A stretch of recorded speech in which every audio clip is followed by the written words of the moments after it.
मस्जिद शाही है और उसके थड़े पे गदागर मांग रहा है कि एक अंग्रेज अफसर आया और उसने अंदर जाना था तो गदागर ने उसके सामने हाथ फैला दिया।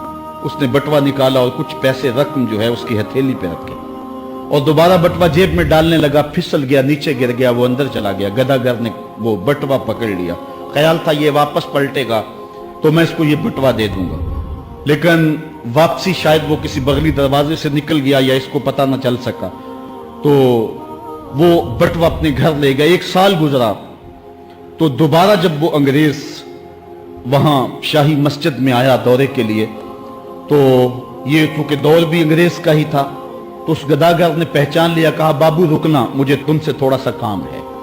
खैर वो जल्दी से भाग के गया, घर से बटवा ले आया जिसमें हजारों रुपए थे और उसने अंग्रेज को पेश किया।